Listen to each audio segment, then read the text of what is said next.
আপনি যখন চার্ট নিয়ে কাজ করবেন তখন চার্টের জন্য আলাদা রিবন আছে। তো সেই রিবনগুলো যদি আপনি পেতে চান, সেই রিবনগুলো পেতে গেলে এখানে যে কোনো যে চার্টগুলো এখানে দেখতে পাচ্ছেন, যে কোনো একটা চার্টের উপর আমি যদি জাস্ট ক্লিক করি, ক্লিক করার পরে উপরে দেখেন যে এখানে দুইটা চার্ট টুলস ওপেন হয়েছে, একটা হলো ডিজাইন আর একটা ফরম্যাট।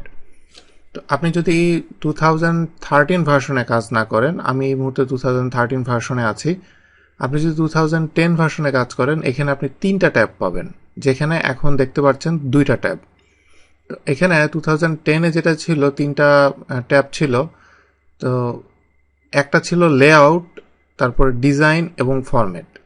তো লেআউট যেটা, সেই ট্যাবটা এখানে নাই। লেআউটের ভিতরে যেই টুলসগুলো ছিল সেই টুলসগুলা এখন এই ডিজাইনের ভিতরে নিয়ে আসা হয়েছে। তো লেআউটের ভিতরে যেগুলো ছিল সেইগুলা এখানে পাবেন, অ্যাড চার্ট এলিমেন্ট এটার ভিতরে পাবেন, এবং এইসব আরও কিছু অপশন পাবেন ডাটার ভিতরে এইগুলা। এবং ডিজাইন সেকশনের যেটা চার্ট স্টাইল সেটা এখানে দেখতেই পাচ্ছেন। তো এই দুটা মিলিয়ে অ্যাকচুয়ালি ডিজাইন যে ট্যাবটা এটা তৈরি করা হয়েছে। তো এটা নর্মালি আপনি যখন চার্ট সিলেক্ট করবেন এই দুটা ট্যাব ওপেন হবে, এবং এই দুটা ট্যাবের যে নাম সেটাকে বলা হচ্ছে চার্ট টুলস। এবং আপনি যখন চার্ট আনসিলেক্ট করার সাথে সাথেই এগুলো ইনভিজিবল হয়ে যাবে। এখন এখানে ডিজাইন সেকশনে আমি যদি যাই, এখানে দেখেন একদম বাম দিকে অ্যাড চার্ট এলিমেন্টের ভিতরে আপনি যদি কোনো এক্সিস বা কোনো টাইটেল অথবা এই ধরনের গ্রিড লাইন, লিজেন্ড লাইন, অনেক কিছু দেখতে পাচ্ছেন, এগুলো কোনোটা আপনি অ্যাড করতে চান, তাহলে আপনি এই অ্যাড চার্ট এলিমেন্ট আপনি ইউজ করবেন। এরপরে কুইক লেআউটের মাধ্যমে আপনি দ্রুত আপনার চার্টটাকে আপনি বিভিন্ন ফরম্যাটে বিল্ট ইন অনেকগুলো ফরম্যাট দেখতে পাচ্ছেন। এখানে 9টা ফরম্যাট আছে, 9টা না 12টা ফরম্যাট আছে। এই 12টা ফরম্যাটে আপনি বিভিন্ন রকমভাবে আপনি এটা সাজাতে পারেন।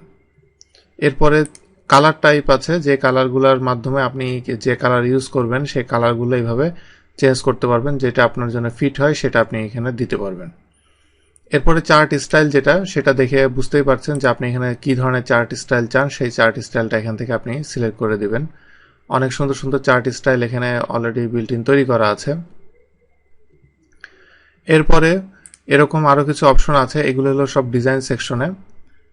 আর ফরম্যাটিং জিনিসটা হলো যে আপনি টেক্সট বা এটা শেপগুলোকে কিভাবে কালার দিয়ে ফরম্যাট করতে যাচ্ছেন সেটা আপনি বলবেন শেপ স্টাইল এবং টেক্সট স্টাইল, এবং কোনো যদি আপনি শেপ অ্যাড করেন সেই শেপগুলো কোনটা ফ্রন্টে থাকবে ব্যাকে থাকবে এখানে এটার মাধ্যমে পাবেন।